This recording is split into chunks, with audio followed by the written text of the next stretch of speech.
Well, you know, it's Well, like Darren was talking shit. well, it wasn't. It was I was separating eggs. Yeah. No. That's Yep. my excuse, and Yep. that's what I'm sticking to. Good story. I like it. Yeah, I think so. What else is there? We've got to have some sort of story to dribble on with. So you're So the Antaresia Queen tonight, I hear. I am. I am. I'm taking over from you, and yep, I'm just an Antaresia Prince. I'm nothing. Prince. Oh, so Mm. I get Queen, you get Prince. Not Yeah. a punce. Well, Faye's the Queen, so you'll have to ask her what relationship you've got going over there. So Yeah. Well, it was good seeing. It was good to see Faisy today. it was. Could you see her? She's under the radar normally. Yeah, it took me a while to see Nearly it. Then tripped I over realised I had to look over the counter, over the other side. Oh, there you are down there, Oh, Faye. Faisy. Hi, Yeah. Faisy. Yeah, every time she walks up the counter, it's like Dickie knee. Hello. Lucky we love Faisy. She'll be on here in a minute and you'll be in trouble. Yeah. Peter, how you going, mate? Nice to pop along. So it's ant night tonight. So a double clutch. So Double ant, double clutch. ant. Yeah, I was going to bring the caramel zebs. Not a great clutch, that one. But none of them have popped out of the egg yet, so I'm just no point. And by the time we probably get through this, that'll probably be enough anyway. Enough eggs, big clutches, or this one's 10, 2, 4, 6, 8, 10, and I'm not sure what the other one is. Probably a similar amount, sort of thing. So in efforts. These all made the way. So last year I did blonde mac over platinum. Yep. And this year, obviously, I've done platinum to platinum to try. What's the deal with platinum? Tell me. I don't know. Like, there's a lot of stories. There is a lot of stories, and I chatted to. Obviously, some people think it's incomplete dominant. Yep. Pete Birch thinks he's not 100% sure. Thinks it's more recessive. So I actually chatted to him at the Fairfield show. He was there and had a bit of a chat. And I told him, I said I'd put blonde mac over platinum, try to get some lighter colours in there and see. And he goes, and he even said, so did all the babies come out looking like they got platinum in it? And I said, yeah, they did. And he kind of made the comment of goes, blonde? Sorry? Or is it the blonde? Well, they're different to the blondes. So the blondes I've hatched in the past, these are different. The markings are finer and less. And I said, well, it alludes.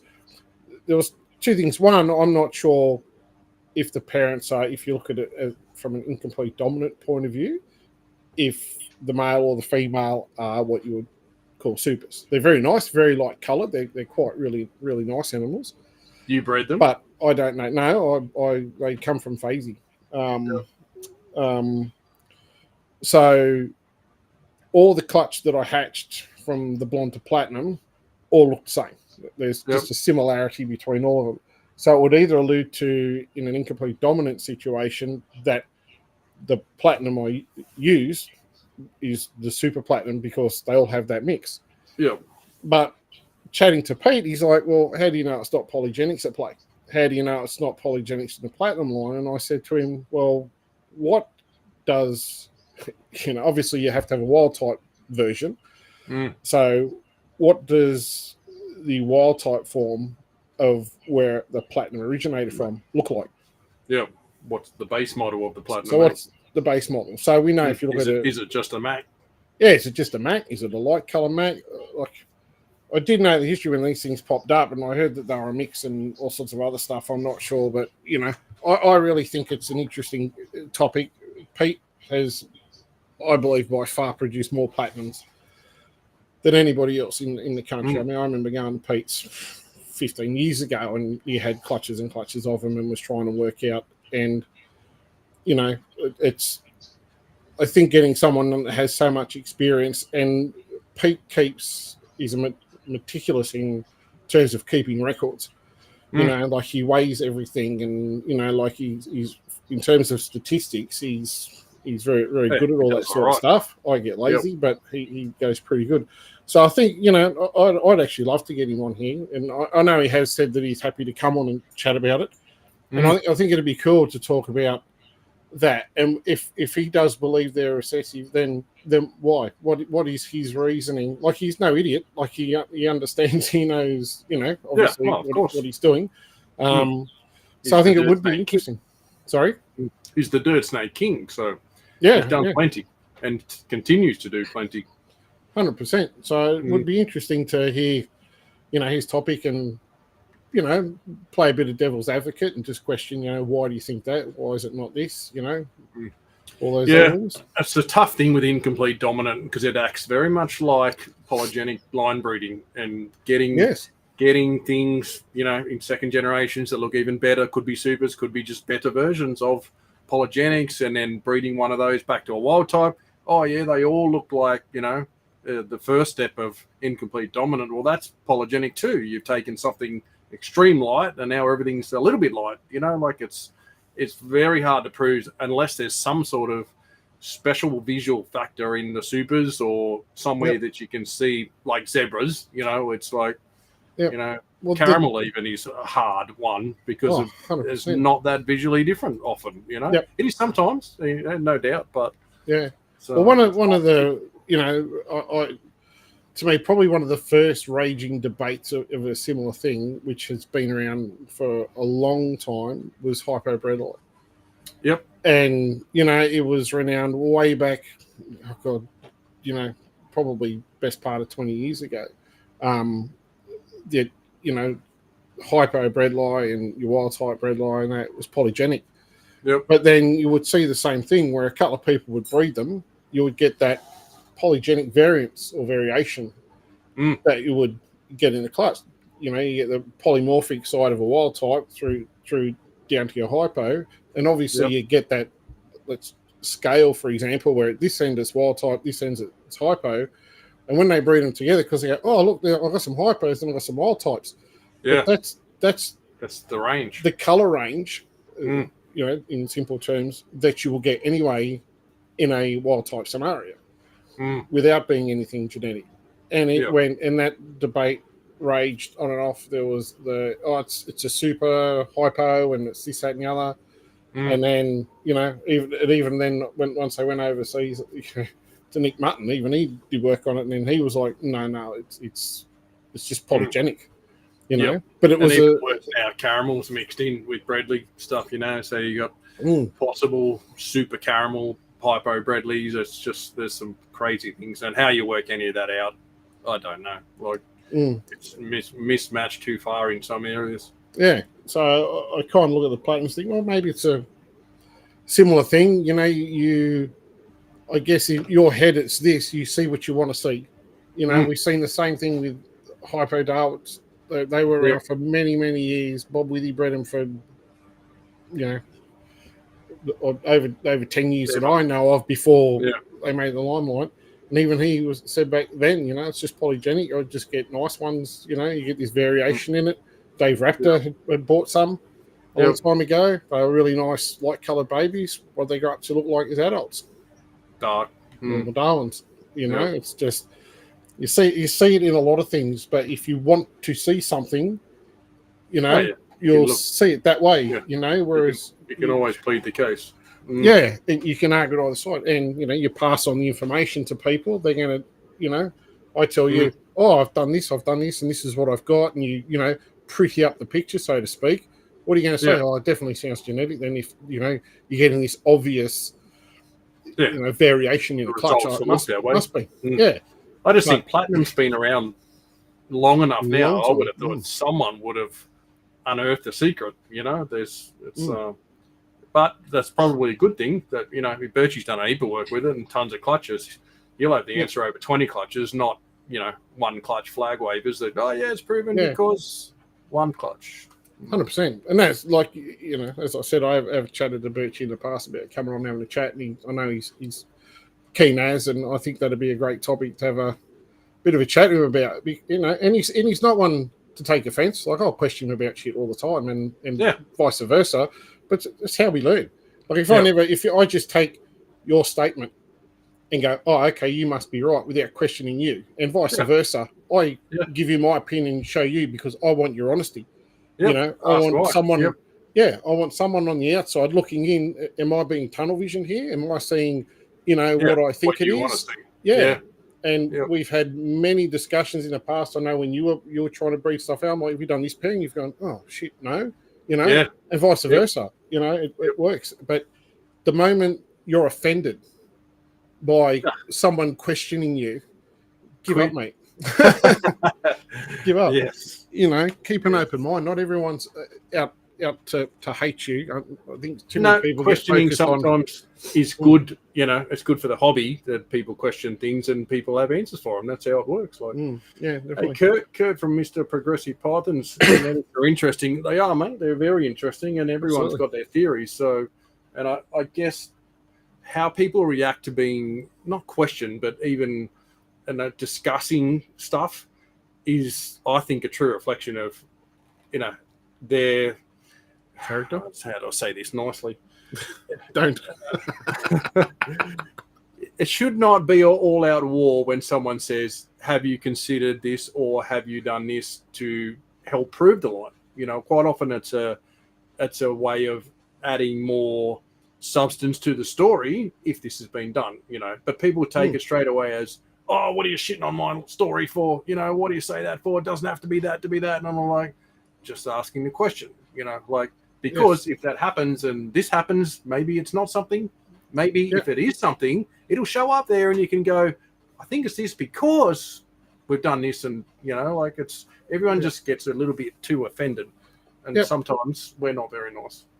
Well, like we kind of touched on a little bit the other. You can't prove anything in one clutch. No. You can produce something in the clutch. You go, okay, that's cool. You then need to back it up next year and produce some more. Okay, I've reproduced them. Possibly it's something reproducible, possibly genetic. But you then need to go deeper into it by outcrossing, in breeding it as well. And start to build a plan of okay, to try to prove this, I need to check all these boxes and do all these different breedings, and all these results should be the same in terms of whether it's a quarter clutch or a half clutch, whatever, depending on what if it's a visual to a het or it's a het to het or visual to visual, you want to have all your different ratios, but regardless of what clutches you do, you should always get the same sort of visual results on your percentages, so to speak. Well, Darren Boswell says scientists do the same thing with their research. They make sure they aren't just seeing what they want to see. Absolutely, mate. And that's, like I said before, Darren, I was telling him about a Bradley project years ago. We're going to cut eggs soon too. We're talking too much shit here, but it's an interesting topic. I think that's why I would sort of jump in and say to Daz about this Bradley thing, done this, this, and this, and then Daz just burns me with, "Have you done this to prove that out?" And I just go, "Fuck you, Darren." Like, okay, let's do that. To go down that path.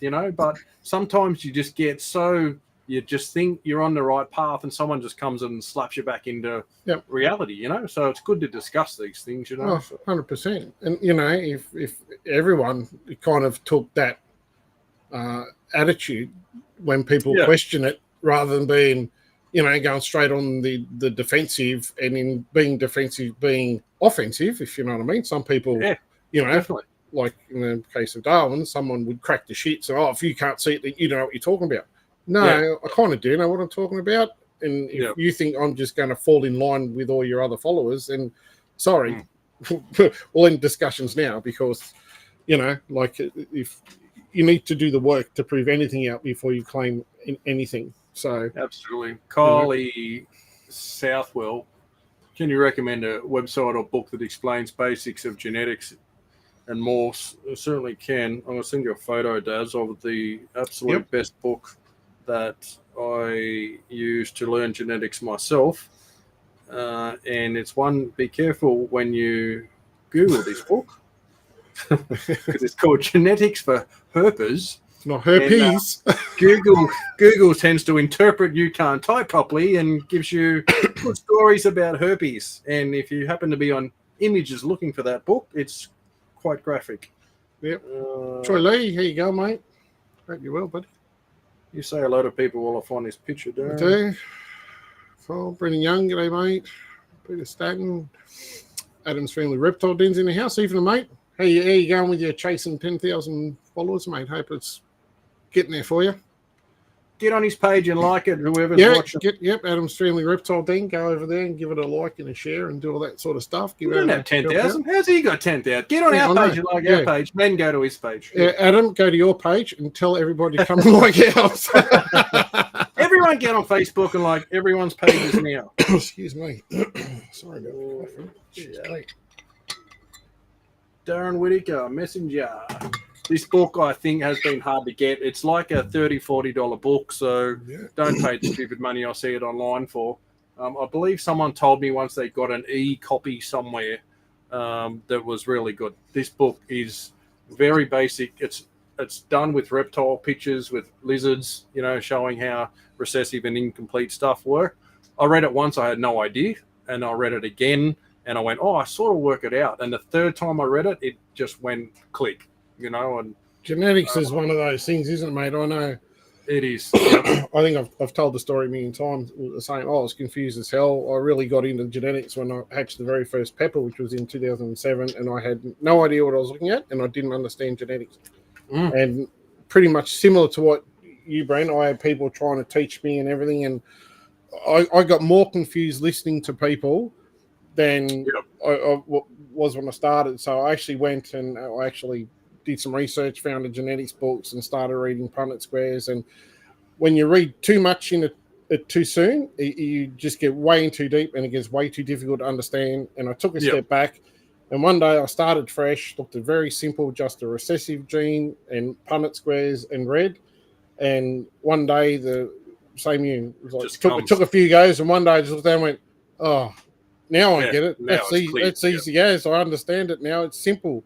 But understanding the two main genes and then what every gene actually is, and then it's quite simple. You work out albino's recessive, you work out jaguar's incomplete dominant. It's just a case of piecing the puzzles together. Yeah, but you come in now and people talk 2, 3, 4 genes, whatever it is, and when you're new and you're trying to learn and you understand, you're keen as and all that sort of stuff, it can be very overwhelming, very, very fast. And also very difficult to actually identify what mutations are in an animal. I can look at an animal and go, it's a Zeb jag, it's a granite jag, it's whatever. Whereas they can easily be mistaken for other things. So just take a step back if you want to learn genetics and just look at a simple recessive trait and maybe look at a Darwin and Albino Darwin and work out how all those different pairings go together and take it from there. But, all right, let's cut some eggs. Shut up. Let's do. Let's go. We're not at work. You can't abuse me like that. We are. My mother. Hello, mother. Miraculous because Brent doesn't read books. Ha ha, mother. I've read 6 books in my life. 5 of them were the same book, but that's all right. And the other one just had lots of pictures. Yes. Nowadays, there's much better technology than reading books. That's right. All right. I've got to put on the goggles of seeing. So this is the platy? The platy clutch. Yeah. Yep. We decided to do that one. Yep, platinum to platinum. So I have no idea. This is the first time I've actually paired platinum to platinum. Yep. So essentially, we don't know if the parents are just platinums. There could be super platinums, and normals in this, I guess. You should see basically wild types, 25%. Well, it's platinum to platinum, so everything will be platinum. So I don't know if it's... Not if it's incomplete. Well, it depends. Well, true. That's assuming if both parents aren't in super platinum. Unless one's a super, yes, then you've got the next problem. But yes. But one super or both are super. If they're all supers, they're all going to be supers. If one's super, there's going to be platinums and super platinums. So it's a mess, Darren. How are we going to unravel this? I don't know. Maybe we should just go to one where we can see the difference. Right. Gary Langley, shut your mouth. Talking about his 10 eggs. We'll tell your story later, you arsey bastard. No, let's not tell your story. No need to ruin the show for Darren. Oh, hello. See, I've never bred platinums, and that to me looks like super light. I'll get the fatty tweezers. Whoa, hello. Is that better? I don't That's know. If that light's better, that light's probably worse. I think. That's shit. Yep. Okay. I thought that might be the case. That's better. There we go. I can't really see the computer very good, so you tell me if it. No, that's good there, mate. That is super light, isn't it? Is it like, have you hatched just normal platinums before, like, or is this? This is the first platinum. Yeah, this is the first foray into little platinums. I like them. I've liked them for a long time. So, yep. They're like a little blue tinge above the eyes. Yeah. A lot of ants get that. I don't know if that's a Mac thing or a... Yeah, you see it in the marbles and stuff too. Yep. All right. Oh, that's good. That's one platinum. That's a platinum. That's a win. I'm on a roll. It could be a super platinum. That's it. So yeah, some of these more. It's definitely not a wild top. Yeah, Richard saying I thought platinums were polygenic. So did I forever, mate. Yeah, same. The carpet mutations. I don't know. There's some bullshit carpet mutations as well, mate. So I don't. Anywhere you go in this hobby, there's going to be some difference in opinion on things like this. Holy. Okay, well maybe we have a super. What the actual? And when we discuss that stuff, I'm not saying it is or it isn't anything. I just think it's an interesting topic for discussion. But that is definitely completely different. Else. Yeah. Holy shit. Put that other one up beside it. This other dude's going, I might pop out the egg. He wants freedom. Well, there's something different going on there. There's certainly a visual difference. If that's polygenics, that is extreme level differences. Yep.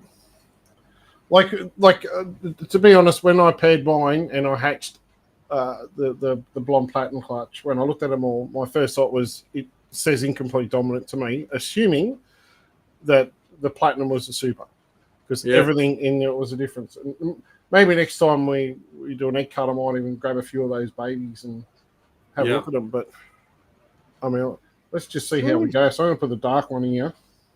Hopefully, I just think someone's got to have done like platinum to other stuff to see it too. You know, like they got. Well, I think that's sometimes a thing. Sometimes all in a race to chuck it into everything else, but maybe we miss. Playing with the basics. I know when I did the peppers, I wanted to use pure Darwin and pure MD because I didn't want to have a whole ton of external influences. I wanted to see how it would react with just having the two basic color palettes, I suppose. Yep. Rather than, having a whole pile of mixed blood stuff and then I'm not sure what's coming from where. So, The variety is good. Mr. Venom stuff. G'day, mate. Unusual to see carpet guys get excited with ants. Well, the interesting thing, my first snake was on license was a diamond python. The second things I bought were four max. Yeah. So I've had them for almost as long. Well, there you go. There's another light one. That's another super looking. I shouldn't say super. That's the wrong word. An excellent looking animal. Super looking. Definitely variation. That's insane lighter. Reduced pattern, lighter background. It's all happening. Little head somewhere. Yeah, stupidly us carpet blokes, we do breed a few ants. We cop some shit from people about, stay in your lane, Marty. Where's King Marty from the south. There's the head. Boop, boop. Yep. But, if people knew how far back some of our ant projects go, I got into ants a long, long time ago when there was talk about pied stuff. Way back when I got some stuff out of Shane Plank many moons ago. That's right. Fred tried to prove out a Stimson pied line after buying a whole clutch of outcrossed animals over 4 years to prove that there was nothing. That was lots of fun. That was lots of clutches of stimmies, though. Yep. But nothing ever came of it, which is what you have to do to prove things out. Yes, so now I'm looking at this one. And I am sort of in between. Yes, I'm thinking I'm putting this on the side of.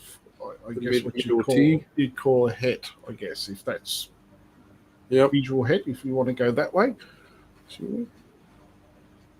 Yeah, much more pattern, not as light based. So there is a similarity between these two. There. So you can see a definite difference between those two and the other two. The other two down there are much lighter. So they're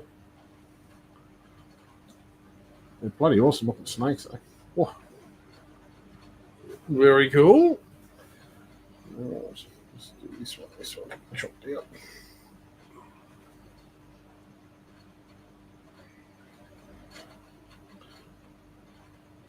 Be interesting to see how it goes in terms of ratios as well. Yes, that's always a bit of an indicator. This one looks like another very light, reduced one. Yep. Cracker. The fact that they're almost quite distinct straight away, too. It's that certainly points that direction, doesn't it? Sorry. Yeah, it's kind of like that looks super. The other one looks like the in between level. That nice little stripe on it. There's the comments going there, Brentus. Yep. Richard says, he assumed the old A and B grade were just polygenic variation. Definitely, mate. That used to be the way a lot of things got sold, of A grade max, and things. But I don't know. Maybe there were supers back then, and we just didn't call them the right thing. Maybe it is just variation, and there's always going to be better and worse. Yeah, well, kind of the thing I'm seeing at the moment is quite a distinction between the two. Well, they've got three very similar, and obviously two others very similar. So there's a joint gap where you would expect in, say, a polygenic variation, you would get a breach from one into the other. So you would get a variation right through the entire lot. Yep. I think, and this is another what I would call a super looking one. Yeah, I was going to say, looks more superish. They're just sparless pattern on them. Yep. And Peter Staten says, come on, Daz, get a green one. That's going to be a big ask. A green one? A green platinum. Where's my can of paint? Something different. Right. Mick Lewis, some nice stuff there, Daz. Indeed, it's looking like a very nice bunch. Look at the more super ones coming out now.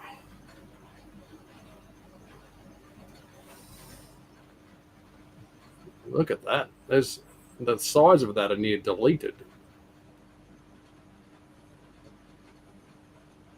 Cool, eh? That'd be awesome colour. That's straight out of the egg. They're quite light, quite bright. He's coming out. Like, hello, mate. They're so ready to go, ants. Like, as soon as they're sort of half out, it's like, bang, let's go. Yeah. Carpet's a bit lazy. Want to dick around for a day or two absorbing. Quite often see the ants just launch. Yeah. So the other side of this equation we need to look at is if what if both are supers? Yep. Is this just polygenic variation? I see a difference here, so I doubt it. But you'd be looking at all supers. You would. The bottom row should be full if they were all, which would be more confusing because then you wouldn't know if they were just platinums or all supers. But yeah, at least here you've got variation. It looks like platinum or super platinum. Kylie says, how long do they usually stay in the egg after cutting? Not long. It depends. Like these guys are ready to pop out. Like the eggs. You'll still notice the eggs are like pretty dry. Some you'll see quite fat and full of gillum. What's the word? I can't. Paspulum, albumin. Yep, that stuff. So, like these guys I'll pip today. These will be out tomorrow. So this one's already out over. He's like just hanging in there for no reason. He'll be out in no time. Yep, he's just chilling. There's too much light here. I'll hide under this egg for a moment. So this guy, I'm thinking, is going in the normal pile. He's it's a bit lighter in the darker. base, but definitely more pattern. Yeah. So I'll put him over here, I think. So he's a little bit lighter. Yeah, maybe he's in the middle.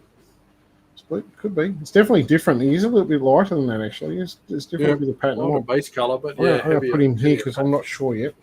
It's a lost question. Not sure. Variation. Tara Swanson, g'day. Well, I made it. Missed the last one. Well, they're always back on replay, YouTube or the Facebook pages. They lurk around for a while. Super Platinum. Very reduced. I look here and I can see it really well. Then I try to look at the screen. These last, I'm like, oh, I can't. Everything's blurry. You're doing it right. You're actually putting them on the screen and showing us. Normally, you just want to hide them off screen like a hog. I do. I kind of like that, don't I? Getting ready to hoard it.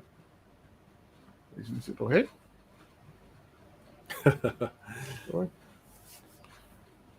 Very nice. David says, "Where are the wild types? Have you guys swapped incubators?" No, what I did, I just went visual to visual. So this will be a wild type for sure. Around. He wasn't mucking around with this one. He wanted action. See, this is what we're saying. Sometimes this egg's a little bit full and plump as a pipped. It's probably in a cooler part of the tub. Yeah, much fuller, wetter egg. Yep. So I won't quite cut that one as deep. Leave it to stay full. Okay. So what I would say, I would assume is like more normalish. Well, platinumish. Definitely looks a little underdone, that one. Maybe certainly not as strong in the pattern. No. Development-wise, might need a day or two in the egg still. Yeah, this one might take a little bit longer. So it's a prime example of what I was saying. You can see the difference. This guy's like dry, ready to come out. Yeah, pretty much. One's still swimming. He's done, and this guy's still swimming. And that can be as simple as being, at the front of the tub, away from the heat cords at the back, at the very bottom, Yeah. coldest part. And a little half degree, 3/4 degree variation. Yep. So what I like to do with these is normally just tuck that flap in under there and let it go. So I'm going to put him here because he's light like these guys. And Richard's saying if the parents were high quality, there probably wouldn't be a gradient as such. Correct? Spot on, mate. Yeah. Well, the boy, I don't know if I've got any photos on here. I don't think I have. Of the parents, yeah. Yeah, I've probably... people call ones that look like those darker ones A grade, but now I'm interested. Yeah, definitely, mate. There's, I guess everyone's A grade game can be different too, What one guy hatches out, calls A grades the best he's got, but along comes someone else with some super A grades. Okay, so I think I do have... Okay, so I do have a couple of photos here. They're probably not going to show very well, but we'll just flick screens. We'll put my ugly mug up here. I'll go to this, and we need to go to this one. Okay, so down here's the pair. Right, and obviously they don't look the best because it's middle of breeding season where they look a bit darker. And you see the boy there, he's got the white liquid paper on him. Yep, so you can pick them. Yeah, and then... Till they shed. Yep, and then we'll go, and this is that's the female. So on this clutch of eggs. So that is her. So you can see she's quite light. You think she's lighter than him during normal? She is. It's kind of, they almost have like a different shade, eh? Like he has, you see she's a very pastel, I suppose, colour, whereas he's a bit more silvery grey. Where it was yeah. So you kind of see the difference in the colours, where you've got her on the bottom here. I don't know if you can see my cursor moving on there on the right hand side. Yeah. But she's kind of, I guess, got a more of a yellow blotch, whereas he's more a grey, more two-tone sort of thing. So yeah. But like you say, mid-season, they're probably not eating and been months on the job. They're never looking their best. Yeah. So Not 100% sure. You said both those parents, they came from Faye? Yes, I'll have to ask Faye where she got them. She did tell me where they came from. Yeah. So, yeah, like, I mean, if you had to pick the parents, I guess you'd say the mum looks more like a super, father maybe just a platinum. You know, like if you were playing that game. So yeah, maybe she's that's quite pretty. Why you're getting platinums and super platinums if it is an incomplete gene. Yeah. Well, I'll have to do some harassing. So anyway, that's cool. So there we go. But guess what? That was a full clutch of platinums, mate. No wild types. Platinum. Good job, mate. So we saw some platinums. Yeah. There we go. TV's going to play this game on me now. Now you can't drag and click. Having a drag and click session. There we go. Sometimes when you share screen, it doesn't like it for some reason. I'm not sure why. So I will put these. So what do you reckon? There's 6 of the super looking ones. Yeah, 1, 2, 3, 4, 5, 6. Definitely super lookings. I know this one's a bit in the middle, but I'd probably place it down until it comes out and sheds. I'd probably place it in more of the just platinum. Just the P grades. And this guy, I'm not sure. He looks a bit light, but it's a bit hard to tell. So until he a bit underdone. Yeah, until he actually comes out of the egg. Yeah, pattern wise, fairly heavy though. That last one, the wet one. Yeah, but no, not really. It's a light pattern. And that's what's making it a bit hard. It seems to have a little bit more pattern than the ones at the back, but the actual patterning seems to be a lighter color. Yeah. So it could just be, that might just be a polygenic thing within inside the het version, if you know what I mean. Not just a single copy gene version. But until it comes out, it doesn't light in the background, though. One is that bluey steel tinge. Well, if it is a super game, that's excellent result for what's in the mix of what results there are. Yeah, I'll just take this stuff out. There's a tray over there. That can go in there. Put a couple bits of paper in here. I'll put a water bowl in there after. Luke saying, "Hi guys, g'day mate. Does this mean 2 platinum max won't make a wild type? 2 platinums won't make a wild type. Well, I suppose the subject that way. Well, it depends on the platinum, I guess, because if it's true incomplete dominant and you've got 2 het versions or single copy gene platinums, then theoretically you should get wild types in there because it'd be a het-to-het pairing. Yep. Platinum, you get 25% wild types, 50% platinums, 25% super platinums if they are. But that's the trick to it, knowing what the parents really are. Yep. When you're buying in animals that you haven't bred or you don't have a long history on, that was blind. Yeah, 100%, and that was kind of the reasoning behind me putting it over a Blonde Mac. I just have to go back on my records and see which way it was. I'm pretty sure I put a Blonde Mac boy over the Platy girl. Yep. And I think I put the Platinum boy over a Blonde Mac, but I think the clutch was no good from memory. Yep. But yes, still hard to work out because you still, whether it's a super or just a platinum, it's still going to be a fun road. Yep, that's it. All right. Well, or did you just get really lucky? Darren, get lucky? I don't know. Yeah. Look, I'm going to put Brent's face up there while I clean stuff. Why you clean up your filth? Yeah, my filth. My gutter trash. Bloody Antaresia Egg. So you got any questions while we're doing this and setting up for the next little lot? I'll have a quick look through. We don't know if one was Birchies and one was Reptilia. I would have to ask Faye, and I probably could message her, but if she's around, she was probably on. What's today? Thursday? Oh, no. Faye will be watching the TV show. She was in her pajamas. Yep. About looking ready for bed when I spoke to her just before the show.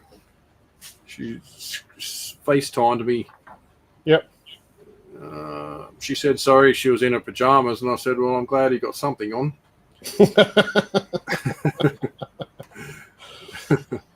I'm just going to leave that all alone. I'm just trusting you're telling us the truth, Brent. I certainly was. I was there to see snakes, not Faye's green pajamas. Ah. Do that stay, look through, we got to that. Gaz wants to see the adults. We have seen the adults. I think we covered most of it. Yeah, the actual adults are way across on the other side of the house. Yep, someone said that book's on Amazon for $3.50. Yeah, don't be robbed by people who ask ridiculous money thinking that something can't be got. Somewhere there is an ebook. I must find who had it.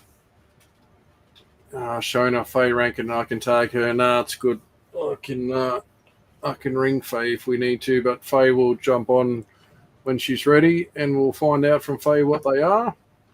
So this is the Marble T Plus. Now, this is the guy who's hatched out, and he's really, really cool. Marble T Plus clutch. This is the next clutch, the double head. Yeah, he's really like. Let me move that cursor off the screen so it doesn't have drag to move it and everything. So we're going on to double head Marble T Plus to double head Marble T Plus. So this guy's not a T Plus. He's not a marble. He's a children's granite looking thing. Yeah, it's very, very lightly coloured. And I did actually notice he's got a little dark patch, a couple of dark patches down the back as well. Yep. So we're talking about, you might be able to see one there. Yeah, definitely. 3 sections. Yep. There's a couple of little, so this guy's hatched out. So we were talking yesterday about the mosaic type things. Now, none of these are related in any way, shape or form to, I actually produced these myself, these double heads. So, and this guy patched, locked out, and if I can just get him to flip around here a little bit. Be nice to it, mate. Stop bashing it up. See the little dark patch there? Yeah. This has nothing to do with your dark line of that other stimmy stuff you were doing either? No. So it's dark right through the belly as well. Yeah, little dark blotches here and there. So yeah. Different for children's. You see there's a lot of that children's granity looking stuff. It seems to be an odd one. A few people I've spoken to about that children's granite said it's just a random thing. It's almost like a dominant gene that just pops up. It doesn't need a parent, both parents. It just comes occasionally, and it's just like a Bell's lacing, you know. If there's one there, it'll make more. If there's none there, it won't happen. Yeah. So I'm just going to empty this tub, just getting so much water out. So people say about water, I can't see, but that's, you can see that's all the water I put in there. Just look at that, it's not even in the corner. It doesn't even quite fill the entire when you've got the mesh over the top of that with the egg sitting above that, yeah? Yep, just enough. Like you don't sit your eggs in the water. No, not in the water, obviously. The couple little rings I pulled out in the suspended over. Yep, they're suspended over top. So the little buddy. We'll chuck you back in here, and you can wiggle yourself around. He's out of there, mate. He doesn't want to be on live. He's like, I'm free. You can go with my other little collection of patches. Patchy patch, Katie Gordon. Afternoon, evening, Katie. I've got a very jump sides if Daz keeps making these nice things. Yeah. Well, my other Daz has made plenty of chicks change teams before. That's true. There's at least 2 that I know of. Yeah, you turn them back, I'm sure. So I'll just quickly. I know you spent a fair bit of time over in Asia as well. It kind of scares me which way you're turning them. I have a wife with me, so I kept me out of trouble from what I can remember anyway. They made a movie about that. Nobody ever found my mobile phone. Jared Sharp, g'day, mate. Hey, Jared. A little late. Was you late, mate, Sharpie? Oh. Out there, buddy, feeding kids and doing things like a normal parent. His mum never gave him permission. No. Probably still grounded. Yeah. He's in trouble. Beck's like, no, you're not going there. I reckon Beck could smash him too. Oh, absolutely. Sharp would have no hope. I reckon that's why Jared's scared to do anything. Beck said no. Yeah. She will kill you. I was coming, but the boss said, "It's all right, mate. We all have those days." Yeah, I know. My wife beat me once. She sent me to hospital. Yeah. Beat me with a water bottle of all things. And then the hospital said, "Do you want to put in a complaint?" And you said, "No, I enjoyed it." Anyway, just patch me up for round 2. Just threw it at me. It was all good. These guys do not want to come off this. You see, this one is developed around a shitty one in the middle. That's the one that's hatched here. And we've got a there you can see all this stuff coming off the one egg that's just rotted in the middle of all these. And have a look at the colour of these eggs, will you? All from around. From just dust coming off them from the mouldy one. Yeah. Oh, there we go. Just tore that egg open. Doesn't matter. It's about to come out anyway. Yeah. Donna Bennett. Hello, Donna. Always a good supporter, good sharer. Cassidy Marshall, evening. Go into the rubbish binny and I'll clean that garbage off my filthy hands. And then we'll be on go. Knee redone and ACL done today. Man of many operations, Mr. Sharpie. The surgeon must be sick of the sight of your knee. Oh, not Sharpie again. What a bloody nightmare that's been. I reckon. It's been going on for a while now, isn't it? Bloody 2 years nearly, I think. It's poor fella. It can't be nice. Nope. I get the shits if I can't move for half an hour with a sore back. Never mind being in a leg brace for bloody ever. Well, no. Bad enough when my arthritis flares up and I spend 12 months on crutches. That sucks. So, you know, it's not pleasant, that's for sure. All right. So this is a marble double het marble T plus clutch. So we should see marbles, T pluses, wild types, maybe a tarball. Yeah, let's hope. Beck's going to be pulling her first clutches over the next few days. Look out. That's going to be exciting. Wow. It's not that scary, Beck. You'll be right. I find most girls don't actually bite getting eggs off them. They put up a bit of a show. But I thought you were talking about Beck then. No, the snakes generally just hiss and carry on like they're going to kill you, but they're just protecting. Oh, that almost looks like we got a platinum Mac. Does, doesn't it? Not very light like the other one.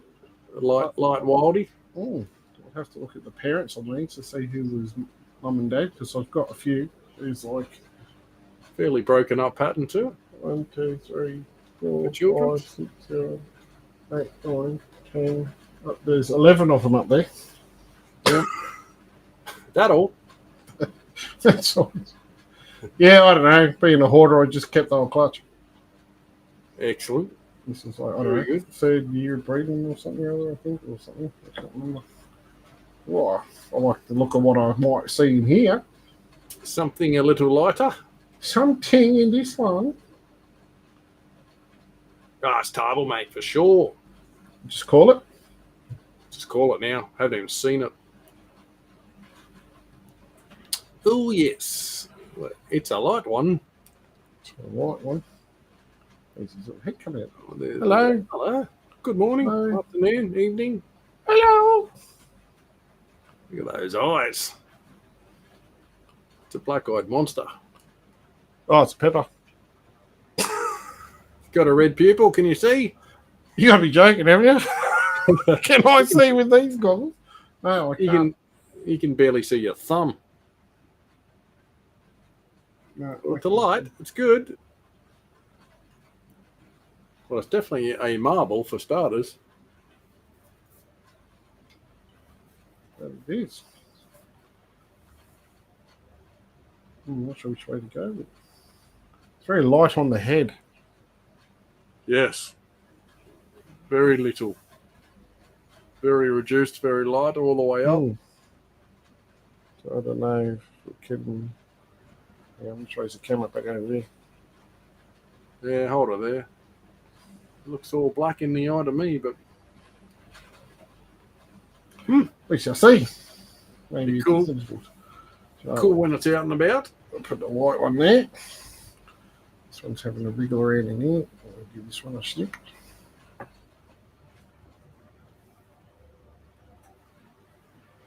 see what we got.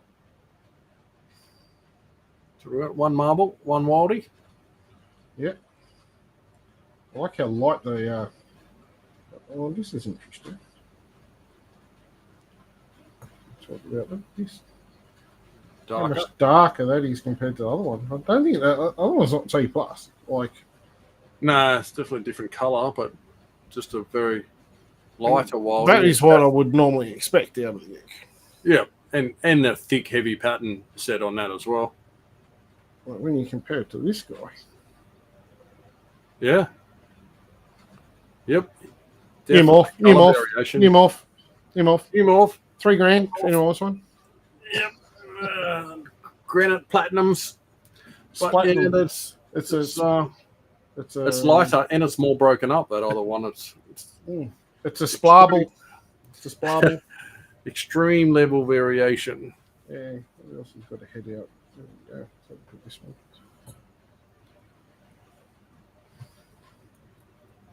Two wildies. Back to the see some T plus or some marbles, mate. Yeah. I haven't got Have a go. T plus. Have a go, you mate. Do your job. Looks dark. Come on, Darren. I did well on the last clutch. Yeah. I can't miss.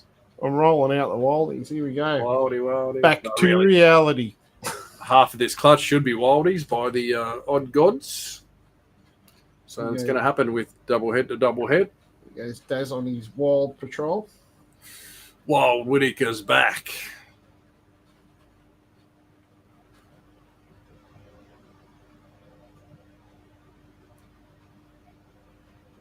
Tell you what, the other clutch was terrible too. We're on the rollie with the wildies.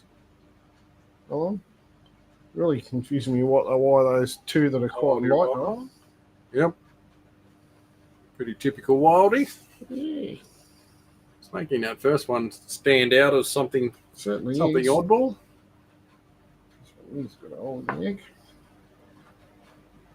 6 to go. T plus would be good. Need a few T pluses. Yeah. It's the missing gene so far.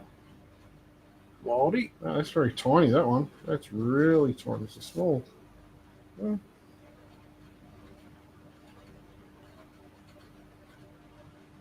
Look. It's alive and well. Yeah. Just a little wee one. Yeah. Pattern's very condensed too, but it could be just because he's a bit smaller.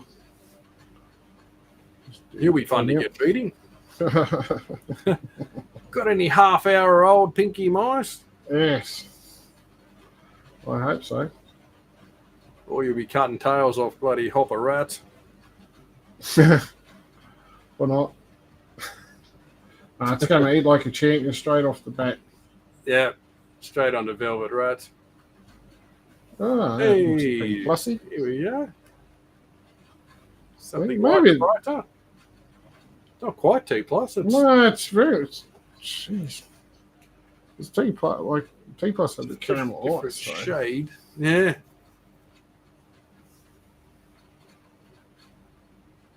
Looking very good, this one.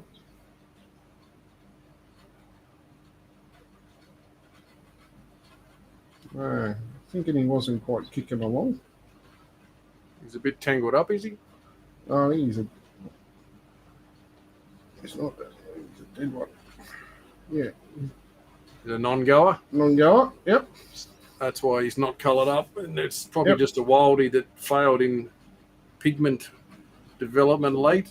Yep, unfortunately. What it would do. Very late, because he's got the colour and pattern almost there. So yeah, it's very, very thin. Or two. Yeah. Almost made it, poor fella. Yep. Just looking over either. I'll move him in a sec. One down. Oh, well, that's the way it goes. That happens. None of these have pipped their eggs, so you never know what you might get. Yep, that's reptiles. Yep. You need yourself a lace monitor. Do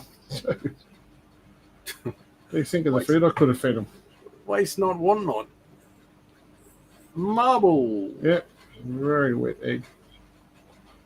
It's almost like these guys have not. That looks tiny too. Yeah, it does. Very small. Had it stopped growing? Donna says cute when they're little. They're cute if they're alive. They are cute when they're little, though. They're so tiny. Like Darren said, the show the other night, you forget just how small ants are when they hatch until the next season. And you go, oh my God, what am I going to do with this? Yeah, I know. Plus when they're big, strong, robust things. Yep. Katie says the smallest children I've ever hatched have been 3 grams, fed them on parts of rat tails. Yeah, not fun. Not fun at all. Got to shove them in the right way, though, the old tail. Yeah, well, Wildy in that one. Wildy and moving? Yep, Wildy and moving. No. See, now I'll pull up there. It's a little bit closer. So you've like, you know, little gentle touch and it's moving along. Come out soon. What we got? 2 left? 2 left. Wow. Where's the T plus, mate? I don't know. What are you doing? I've had no luck with T plus. I had the same. Chapman. G'day, mate. How are you?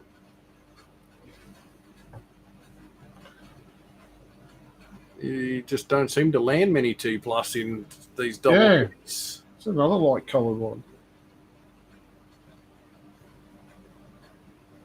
Yeah, wiggling along. A Wildy, though. Yeah.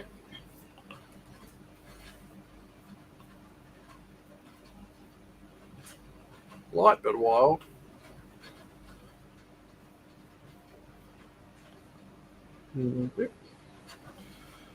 Yeah, they're light. Like, it's kind of weird. You got these real dark ones and these really light ones.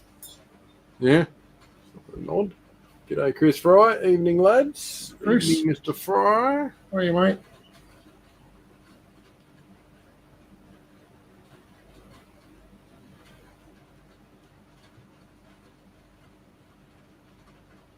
Another light colour one. You would think normally you would be called, this would be your caramel type, but they just do not quite there for 2 plus looking in. Even children's 2 plus that's not super albino-ish looking. It's caramelish albino. Very light though. It'd be interesting to see these when they're probably out of the egg. Yeah. Only what, 1 marble? 1 light one? Yeah, one or 2 whiteys. That one, this one over here. Oh yeah, still kicking along. That one's just peeking his head out through there. Yep. So yeah, not like they get my face open up here somewhere or other.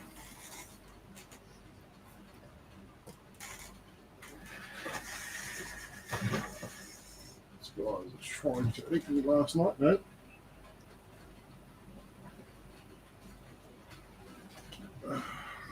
Not like in terms of proper caramel. Yes.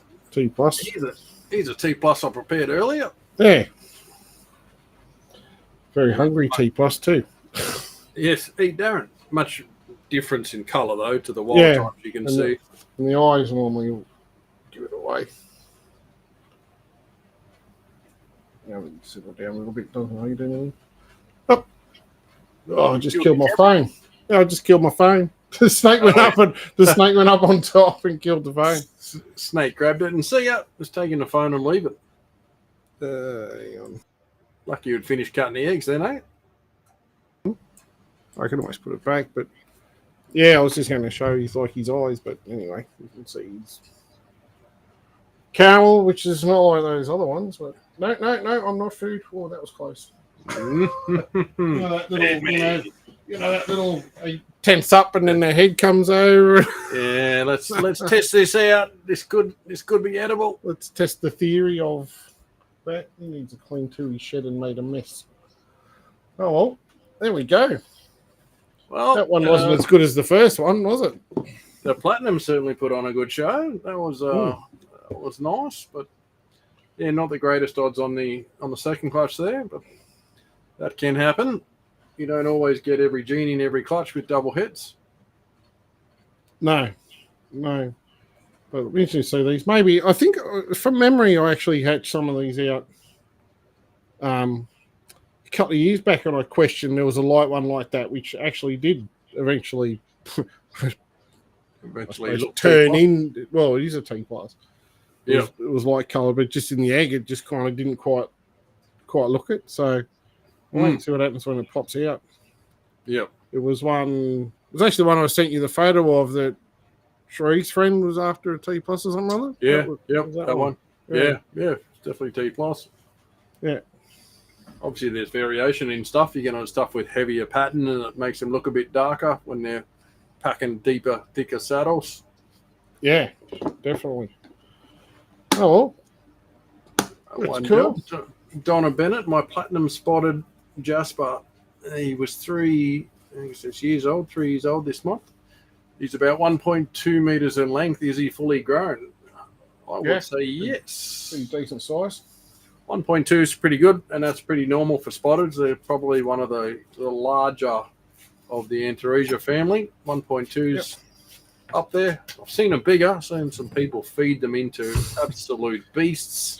Shane Scarf had one that weighed 2 kilos many years ago. Wow, that's big. So double your, 1.2 kilo one. It was a monster.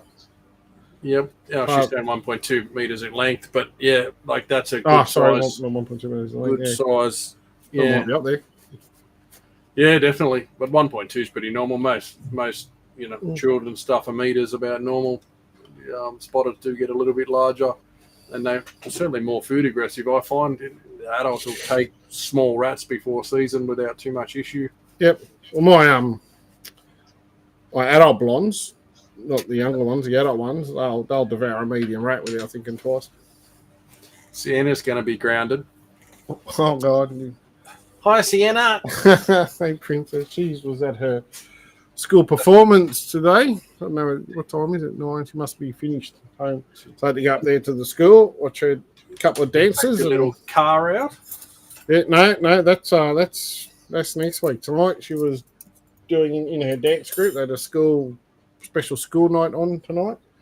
So and all the art kids there had all the artworks on display, and the dance groups and the bands and all that were playing tonight. So that went till it was penciled in to go like something like 8:45 or something or other. So I went there, and luckily she was on early in the first session, so we got to 7 o'clock, and I'm like, okay, gotta go.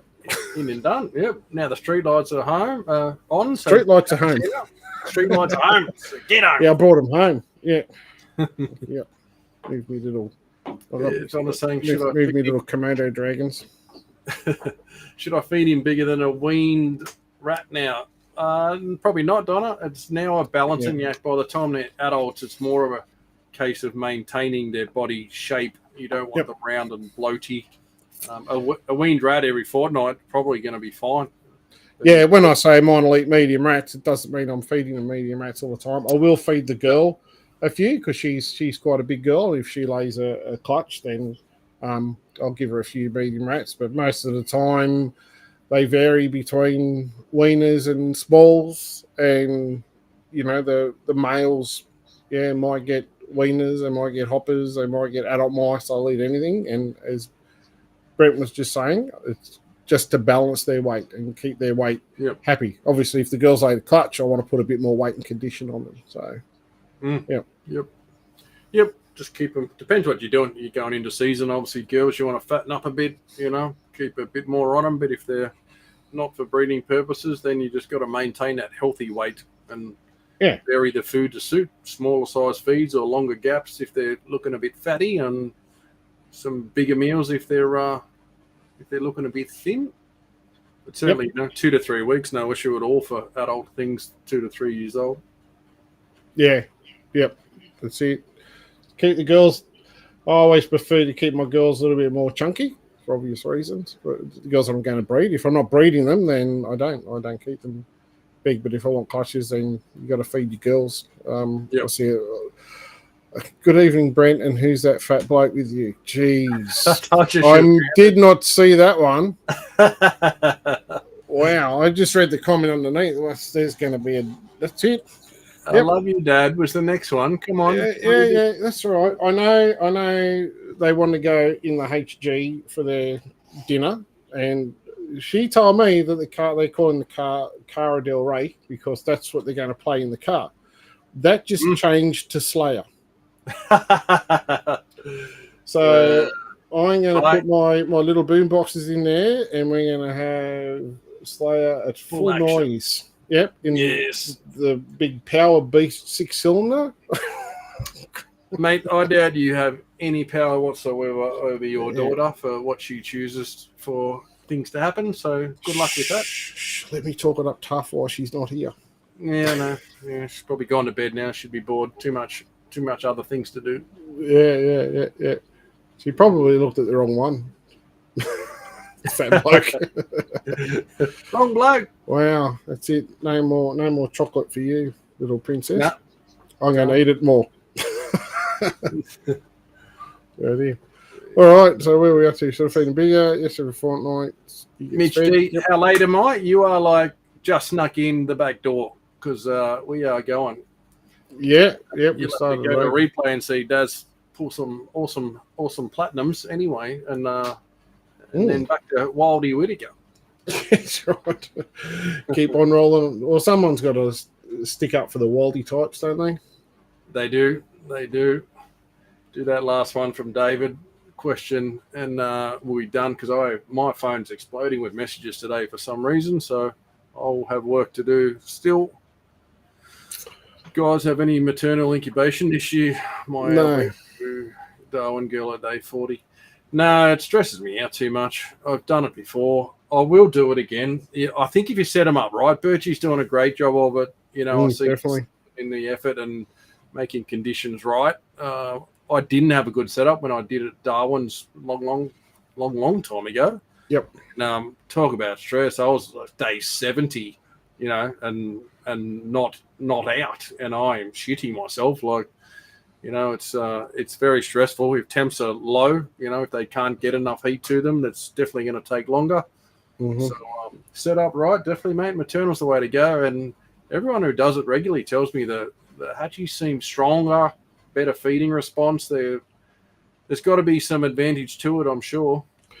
Yeah, I mean, realistically, the main reason we take these off and incubate them is to allow the female to get rested and get more food back on them. So you have that added 2 months, or in Brent's case, over 2 months with 70 days of added feeding. So you're, not quite pushing that girl.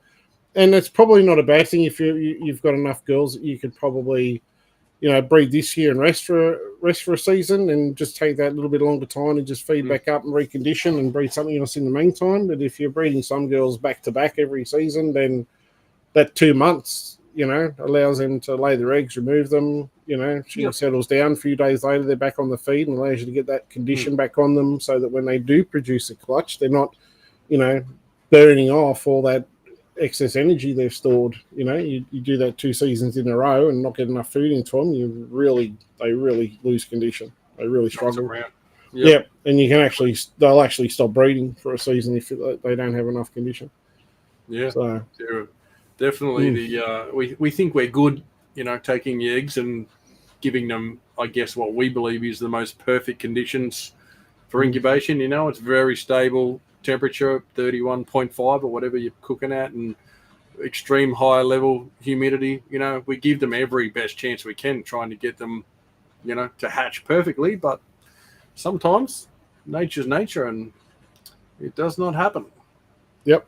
What we got here, Katie? What's coming up to snip? Excited for everything. What do you? What do you got to snip, Brent? Triple heads.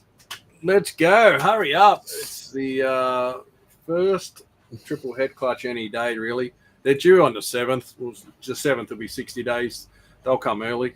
I made sure of it. So I'd say by the 2nd or 3rd, we'll have the first of the triple head granite xanthic albino clutches.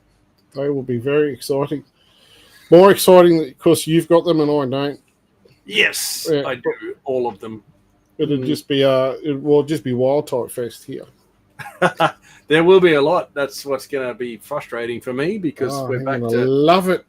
They're back to ridiculous chasing odds, with Triple Gene, and Caramel and Jaguar thrown in there just for more fun. So there'll be variety, but there's going to be a lot of wild types, which is how it's going to roll. Yeah. You already got just the 3 genes is 1 in 64, so fun times. Just your 3 recessive, that is. Yep. It's going to be an exciting class. I'm not sure what I've got coming up. I actually have to have a look. I kind of raced in and grabbed stuff and was running around trying to get things sorted for tonight. I was just actually looking at my page thinking, what clutches are there? I know there's a couple more double-het pepper albino clutches. I know I've got a pure het xanthic coastal clutch coming. Some more double-het T+ marble clutches. There's remnants of a really bad Moonglow clutch in the incubator. No way. Not a bad Moonglow clutch from Darren Whittaker. Well, the first one's all been really good, and I never actually fed her up with everything that was going on earlier on in the year. So I didn't actually expect her to breed, and she did. And of course, just talking about low condition, because she hadn't had the food put into her, I thought, I'll put in, I always think if they go, they go, they don't, they don't. And she laid a few slugs and, a very small kind of viable clutch. So you'll see how that goes. I know there's a big clutch that's still cooking along, which will be a fun one to catch. That's the caramel double het pepper xanthic clutch. So hopefully for some more, and for some ghosty peppers in that one. So that was what I was going to say about the patches. One of that one, my favourite patch is actually I don't know if you remember the ghost pepper I hatched. With the black spot down its back. Yep. Yes, he's coming on quite nicely, getting some size. He'd be a couple of years old now, wouldn't it? He would be coming up to 2 years of age now. That'd be interesting. Yep. Interesting. Hopefully he might get some work done this coming season.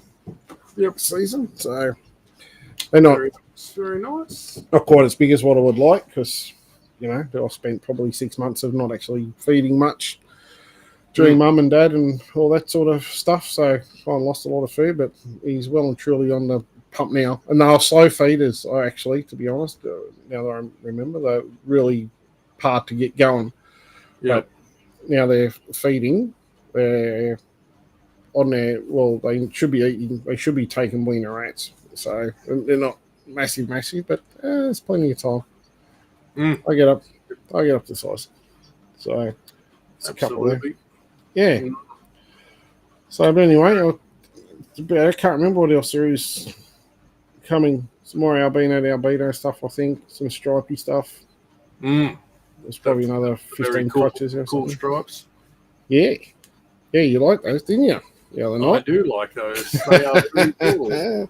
Yes. I may pay you a visit shortly.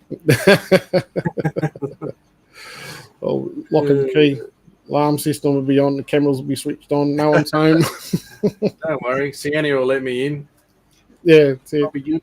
Yeah. Actually, Mitch D's got an interesting point there. We'll do that last one because I'd really need to go. Which one was it? This one? Healthy female. Less risk of a virus. Has slipped past your quarantine. Nothing slips past tested quarantine, but say it did. I get what you're saying, to avoid passing straight to the hatchie when it hatches out onto the mother. So, if you're maternally incubating, you've always got that risk. If the mother has got some issue, it will be in contact with the hatchies once they come out. Whereas if you take those eggs, there's overseas in Germany, they talk a lot about you can breed out some of this, Nido and Sunshine and Bornavirus. They're saying any of the hatchies seem to die in the egg, but they are finding traces of the positive virus on the surface of the eggs that were laid. So, hatchies out are good, but I guess if you've got the mother in there, that's a whole other story. Well, we had any, I don't know, I guess you call it an eye-opening thought process. Was chatting about this at work the other day. Yep. And if you look at when we had Dr. Michelle Daly on from North Richmond Vets, who's a well-renowned reptile vet, she was saying, and it's obviously documented, that most viruses don't survive long outside of a host. Yep. So we know in the past, Robert Johnson's done tests where they've detected the virus on eggs, but it hasn't passed through the hatchies when they've been born. Going to that process that Michelle says, and that the virus doesn't last long outside of a host, if the eggs are actually, let's say, contaminated with the virus, does the virus die? Because it's on the outside of an egg, it's not actually in the egg. So over the course of days, it's 60 days of host theoretical, maybe it's just the testing will show it that there's remnants of that there. But was the testing? Obviously, Robert's retired now, but the testing Robert done was that I've had a clutch lay, bring it up, we'll test it. Oh yes, it's positive, and therefore we know that the virus is on the eggs. But then it sat there for 55 days. Was there testing towards the end of that? I don't think so. I'd imagine the testing was done at the egg deposition point rather than the innate hatching point. Yeah.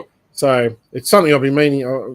I've got to ring Michelle. So it's something I'll want to actually chat with her about it, because that would, if that was the case, going back to Mitch's comment there, if you said something slipped your quarantine, you had a virus and it had a clutch, and you can say, rightio, she needs to be euthanized, or she's got a virus, I'll get the clutch, take that off, incubate the clutch, euthanize the female, because that's really the best thing you can do. You can't treat it, and she's just going to suffer from that point on, unless she happens to be just a carrier and not showing symptoms. But you could then virtually future-proof yourself. You could incubate those eggs, knowing that virus will die off during that incubation period. Yeah. And then hatch out in basically virus-free. So it was just something we kind of thought about and said, well, theoretically, it could be a reality. Interesting testing. Yeah. Like Mitch is saying, tests on the surface. Yeah. Sharpie says the same.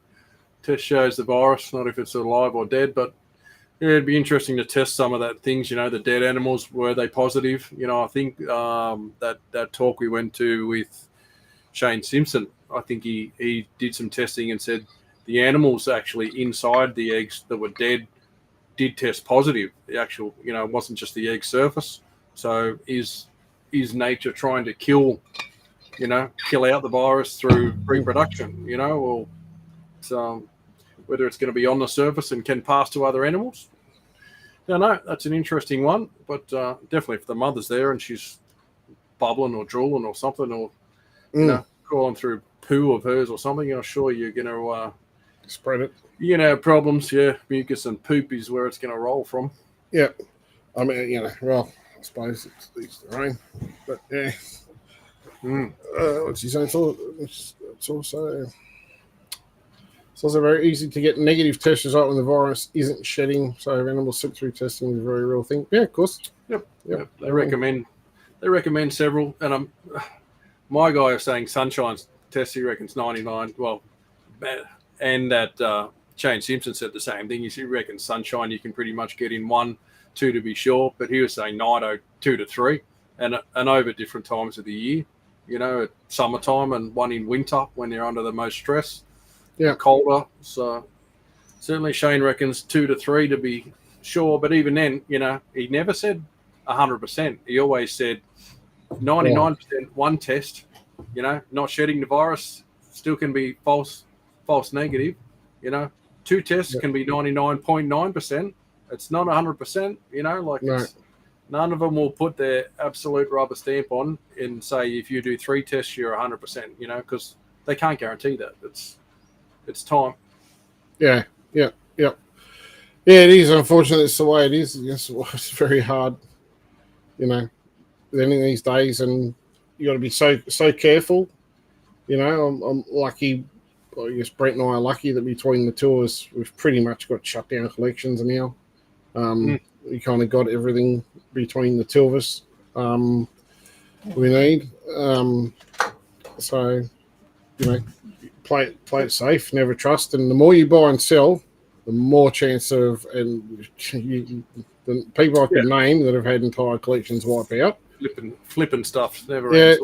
Buy it, it's a bit scary. Then he saw the talk Kellyville was real open. Yeah, it was definitely good. Yeah, We've seen a couple. Has he been back again recently? I think he did one long ago. I think we were going to go, but we couldn't make it because it was a couple of years back for the last one that we went to. And the one before that, I think, was years. We did, yeah. So that one too. Like we did a couple. Same. Yeah. He always does a good talk too, Shane. He's a good entertainer. Yeah. So goes saying doing it with beardy eggs. Adult was adenovirus positive. So they were dipping the egg in F10. They were saying it killed it. Who was saying it killed it? The vet was? Because that would mean testing prior and testing after for adenovirus. So there'd be a lot of work in doing that. And not only that, you also need obviously a contact time. And that would also mean that F10 would actually kill adenovirus. Which it should. Well, kills a lot of stuff, given the correct dosage and contact time. Yeah, I don't know, but I would say it would kill it. I don't think there's many viruses in the world that F10 doesn't kill, given the correct mix and contact time. We'll see. We'll see. It's something we'll have to get some more advice from people who study this stuff more than what we do. But goes through the egg. Well, there you go. Hatch it, not catch it when they hatch. Yeah, so they're born with it. Yeah, interesting topics. We'll probably need to. I don't know. Probably try and get Michelle back again soon. And once we're trying to get through the egg stuff, I know we talked about it last year, but we're definitely going to have to.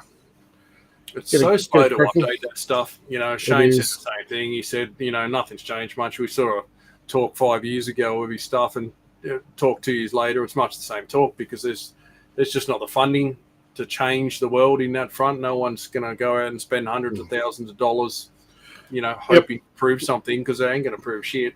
And there's not going to be a cure. So there's no money institutional-wise to invest in something to get results for it. So I remember talking to Robert Johnson, probably 10 plus years ago, and he was saying it was a very similar scenario with cats. Cats a long time ago were the same. And then as they became a more common, more popular pet, the demand for the treatment of viruses and diseases and whatever else cats get, which I have no idea, but he said the more and more demand, the more people got interested in trying to find cures because there was a monetary value. Then suddenly, cat's got this. Oh yes, here's an injection. Because there's so much money, more people have the animals, the more chance of seeing something to rectify it. But it'll take a long time before we see that in reptiles, I think, especially out here. Definitely, yeah. Small market down under. So if the states can't get it done, we got Buckley's over here with our tiny little population. Yeah, this is right. 100%. Whole extra episode. Yeah. Well, we did one a while ago with Michelle. I have to have a look and see how long ago that was. She's always good for a laugh in the chat, Michelle. She certainly knows the stuff. She keeps up to date with all that sort of thing. And I'll have to wait until she's off maternity leave with the new edition. Yep. So, human hatchie. Yeah. Anyway, it's getting late, so we have to work tomorrow. The boss won't give me a day off, so I have to get up early. Like you do anything while you're there, but anyway. Yeah, I turn up, make the place look good. Bring some cookies in the morning, will you? Yeah. Corey Farr, you only get a virus scare once. Mate, I don't even want once. I haven't had it, and I don't want it. And it's a very, very scary thought to have, like I have a large collection. Same with you, Brent, like to think of getting something in and, next minute seeing snake after snake getting sick and dying, like just as a, you hear the stories of, I had 40 or 50 snakes and, next minute 30 are dead. Yeah. You know what I mean? Yeah. Like we've seen the heartbreak over years, people that we know that have had beautiful animals and collections and projects and things that have disappeared. It's very sad and it's very stressful. People get to the point they realize they can't test to try and isolate. I won't name names, but there was a girl who had some absolutely beautiful animals, that are gone now. And she just, she basically said, I can't isolate all this and test it all to work it out. I'm just going to have to put them all down, it's very sad and it's very heartbreaking for those people who have those animals, that realization that they're all all gone. It's 100%. bloody tough. So. Yep. From Kurt from Aggressive Pythons Australia, it needs to be eradicated. But if people knowingly sell positive animals and leave the hobby, it spreads to multiple collections, and that's 100%, mate. Unfortunately, shot in the dick.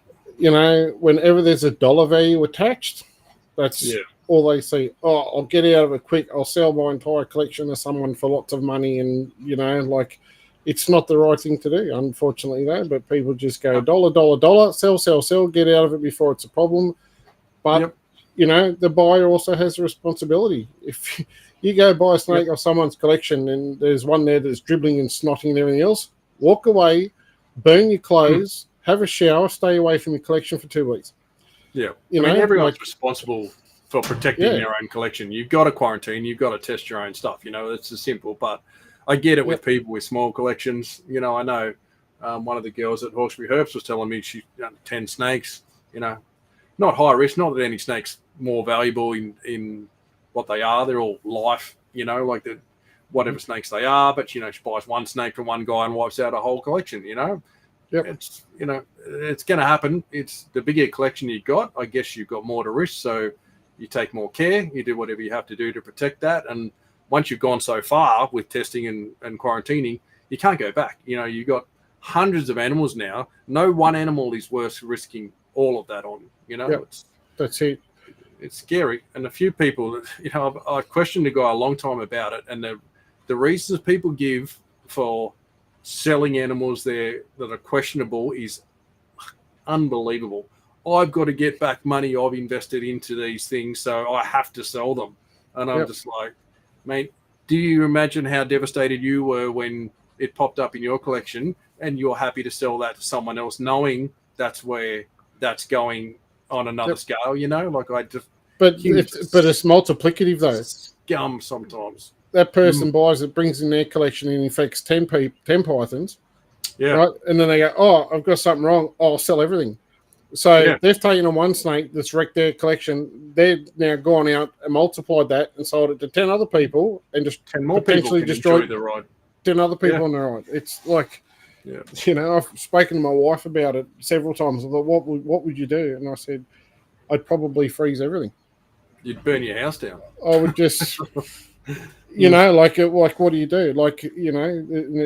You hear of it going through collections and people hanging on and, just if I breed this and I get that clutch and, there's so much out there. It's ridiculous.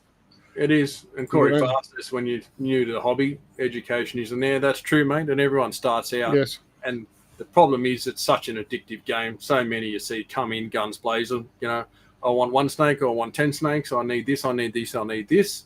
And so many of them fall flat on their face because they don't know. There's no education. There's no warning stickers on it.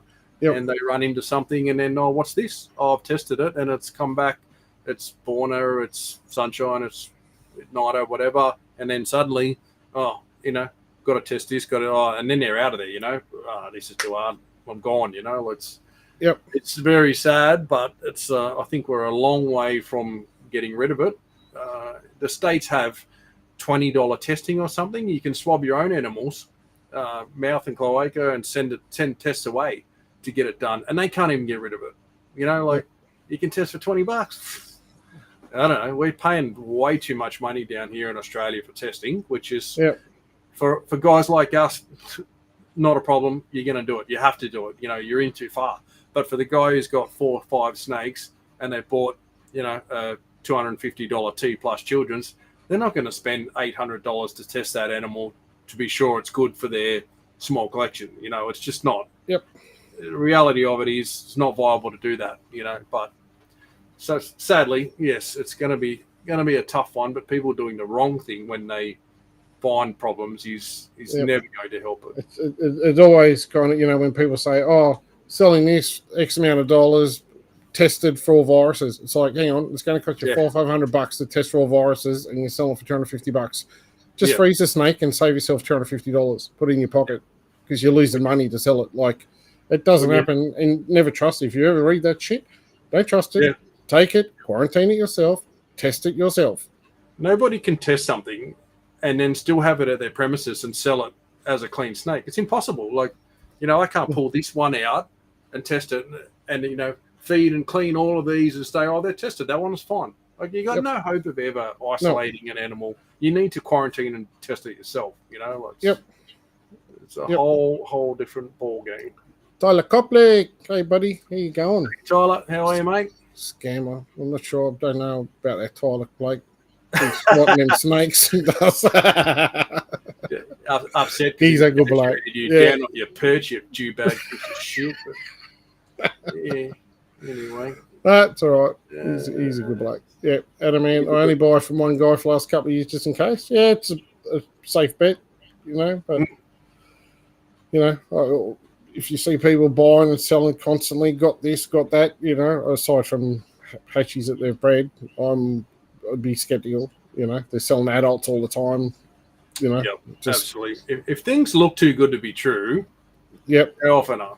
When you see adult animals getting sold at bullshit cheap prices, have a think about it. Sometimes there's a good reason. And be cautious. And how many stories have we heard, Brent, where I picked up this because it was really cheap.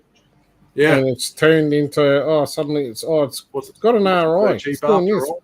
And it's not to say big breeders are always going to be perfect or small breeders are always going to be bad. It doesn't matter where the snake comes. It's your responsibility to quarantine and test it. But sometimes the writing's on the wall. I look at ads on reptile classifieds and just go, can someone block this ad from even being on? Adult animal, it's a jungle. It's not a jungle. Here's the front of the glass with smears all over it. And you're just like, fuck, who looks at this ad and goes, oh, $200 diamond. Yeah, what a bargain. On it, let's go. And it's like, come on, but people do. People get sucked in. They're new. They don't know. They go, oh, I just want another animal. I just want a female that's an adult so I can just breed something. And that's where it all begins. That's where it all ends. Yep. Better off, recommendations, finding people, it's good to look for stuff, but ask people, ask anyone I've sold a snake to, ask anyone that Brent sold a snake to, do that as your research as well, Yeah. So where we get to? Toby, how much is it to test here? Mate, every vet is different, but it used to be like $150 because it used to be just, a sunshine virus test, and then it became sunshine. They had a nido to it, so it became, $225, $250 because it's just they can actually use the same swab to test both from two separate PC tests at the other end, and then came Borna, and then they got Microplasma. So now basically it's $450 for your first round of testing, which they'll test for all four straight up. And then you've got to go back 3 months later or 4 months, different season to get a second test done for your Nido and Borna. You can dead set spend $800 to $1,000 to properly test an animal 2 to 3 times over a 6 month period now, which I think's bloody excessive. It's what it is, it's what it costs, but you imagine even if you had to pay all four and you had to pay $80. Go back to $20 to test for. You imagine if you could pay $80 to test all 4 viruses, there wouldn't be. You'd be out buying snakes, and you wouldn't even think about it. Yep. And the most frustrating part, 10 years ago, they used to do batch testing where you could say if you bought 6 of these super platinums from Darren Whitaker, and you thought, oh, I'm going to go and get these tested. They would take one swab and swab all 6 of those animals, mouth, cloaca, whole lot. So you'd get one swab in a tube and you'd pay for one test. It's a batch test, they'd call it. So you paid you once $150, whatever it was. Yep. And you got a negative or positive for that's the group, obviously. If you get a positive, obviously you don't know in that 6 what's good or bad. They could be good, they could be bad, they could all be good. Oh, sorry, they can't all be good. They could all be bad. You don't know. But then you've got to go back in individual. And then the testing guys said, no, we're not doing batch testing anymore. We're, skewing our results. So we want to, get more data and work out what animals it is and blah, blah, blah. We want more money. That's what it came down to. So now it's single testing for everything and a lot more money. It's a lot of money, but just ask anyone who's lost a collection or, of any size, 3 or 4 snakes, devastating, pets, lost, 10, 20 snakes, thousands of dollars, 50, 100 snakes. No, bullshit money. That's when you got too much on the line. Yep. I mean, like you, Brent, I don't ever look at my collection as a dollar value. I just look at the animals, I breed from them, do whatever, and you sell some, you make some dollars. You spend a fortune in rats, like I've done in the last couple of days, like almost $5,000 in rats. But obviously you must be making billions of dollars. Like they don't see the rat mouse bills. Cost, yep. Part of cost of goods, and unfortunately, that cost of goods never seems to come at the right time. No, it doesn't. Snakes, I need some rats. Cool. It's always haven't started snakes for a while. Oh, I need rats now. Like it's a balancing act of that's it, cash flow. But to think if you lost, just because you were lazy, you're bringing something in, didn't quarantine it right, like we've seen in the past. Oh, I quarantine, got this animal off him, and 2 weeks later they're mating within their collection. Yeah. It's like, okay, so you blab on about your strict quarantine. You've got an animal in from someone else on a breeding loan, and it's in your collection breeding with something else now. Yep. I'm sorry, but obviously your quarantine is a complete nutter load of shit. Exactly. Exactly and like Mitch is saying, that cash grab 100%, mate. Yeah. It is purely a cash grab. I've seen close to vets and seen what they pay to WA to test it. The vets aren't making the money out of it, trust me. They've obviously got their consult fee, their time to swab it. It's 10 minutes their time, but 10 minutes of a vet time, it's going to be $60 or $80 anyway. Like the actual testing process to send it over there is where the money's going, It's a can of worms, this one. It is. It's a whole nother episode, like we said. Like Matthew saying, got quoted for Nido plus a call out was $3,500. Provided nothing else there was for 15 snakes. There you go, mate. And that's one round. You can't even, if there was positive and negatives in that, the negatives you'd need to retest again in 3 or 4 months again anyway, so it's tough. I get people just say, sorry, I can't do this anymore, and put them all in the freezer, it's bloody heartbreaking. I've seen people with it. Yeah, I think it seems to be back 20 years ago, and probably even 15 years ago, when you wanted to buy stuff, everybody bought hatchies. That was just the way it was. You want this? Yeah, you buy hatchies. Rarely would you buy something older. Nowadays, as you know, and I'm sure anybody else that breeds a substantial amount of animals, mate, got any adults? Of course. Got any 2-year-olds? I want to breed it now. Got any adult females? So, to me, you're already at a higher risk of, introducing a virus of sorts into your collection than you are by buying a hatchie. There's a far...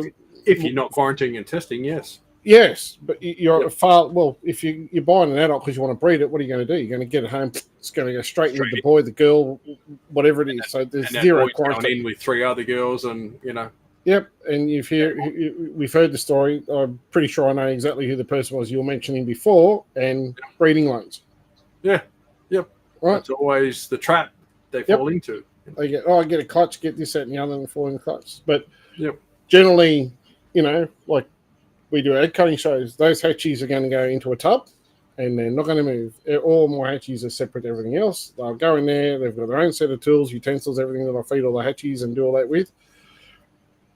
When you're buying it from someone as a hatchie, there's a far less chance of that snake having a virus. It's not been paired with anything. It's not been through breeding seasons. It's not gone through different, all sorts of other scenarios and whatever. It's kept isolated from other animals anyway. Like obviously your hatchies are, look, my hatchies are all in here. My adults are in another building, they're isolated by the setup the way it needs to be, but hatchies are a safer option for sure.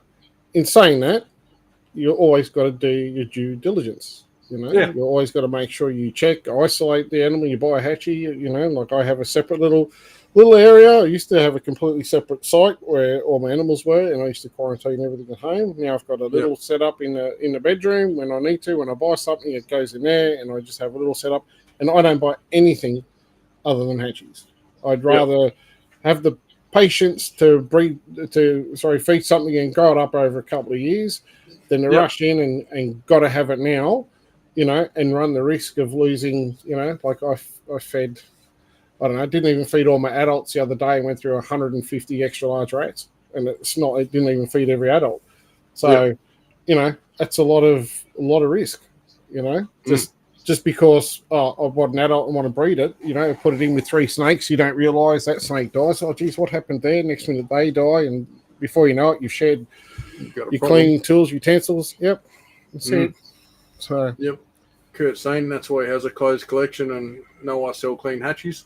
It's good for those guys fortunate enough, Kurt, that you've been around a long time, and when you've got closed doors, you're not chasing the newest, greatest thing. When you're fortunate enough to have that, that luxury of not needing to buy, it's bloody awesome. But most people aren't that, like it's the fortunate ones. Cool, but everyone else is still buying, selling, swapping, growing, hatching. It's a game, you got to try and build the pieces, and it's bloody hard these days. I'd hate to be starting out these days trying to buy things from 10 different people to get all the genes you want. It's a minefield out there. So it's so blokes like Kurt have been around forever. It's a nicer place to be. Or that Whittaker bloke, been around since the Ark and clean ones off the Ark. That's our blokes. Yeah. Oh, interesting. So there's a few other comments that are quite interesting, like Richard was saying about adenovirus over in the US and that, and Kylie Southwell. This is you see all the time. Someone trying to sell a sick snake. It had an obvious lump, but the seller found it easier to move on the snake rather than take it to the vet.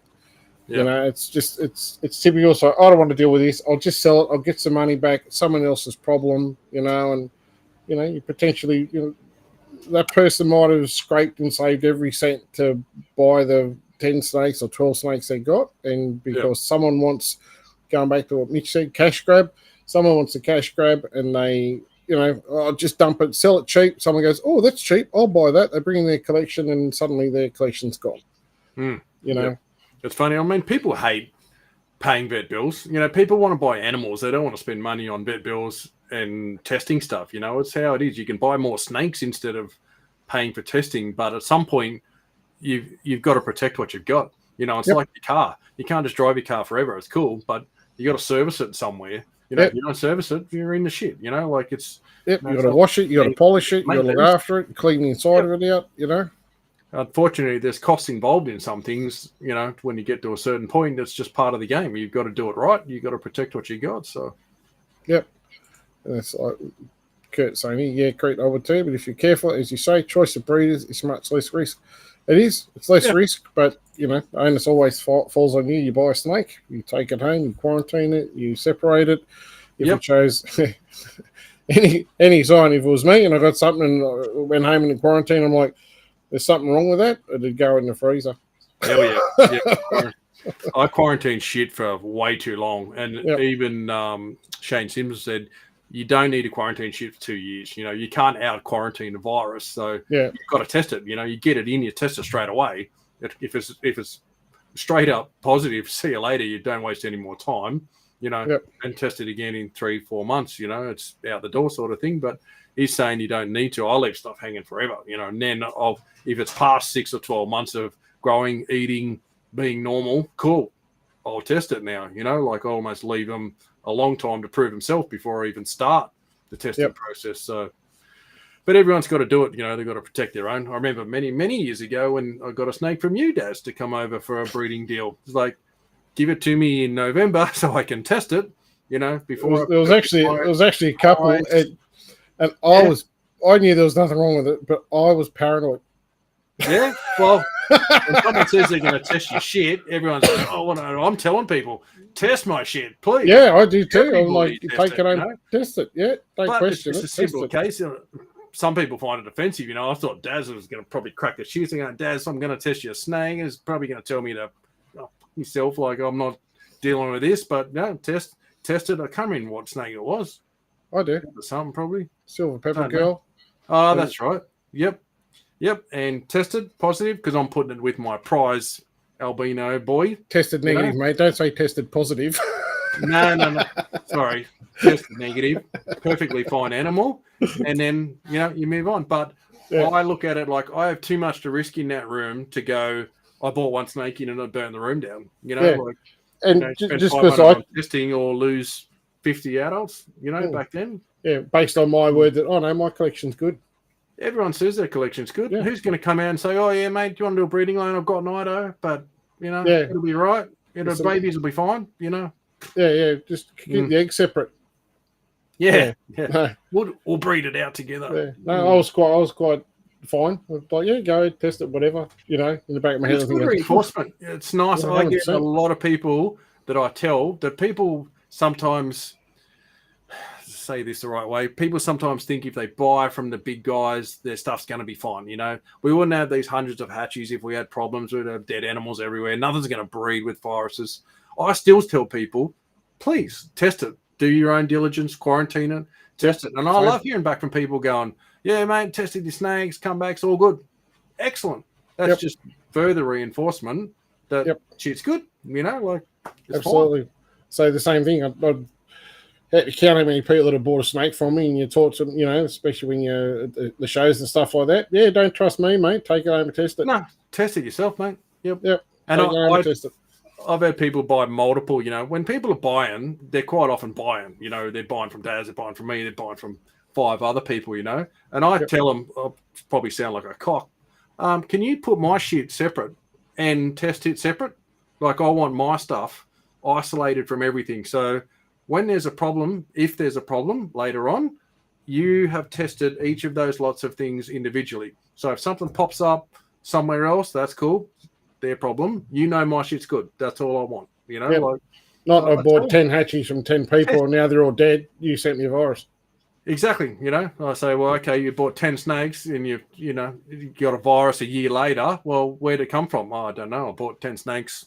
One of them was bad. A lot of them can be carrying the virus, not showing any symptoms for it, yet wiping out half your collection and still be happily eating away in its tub, So yeah, 100%.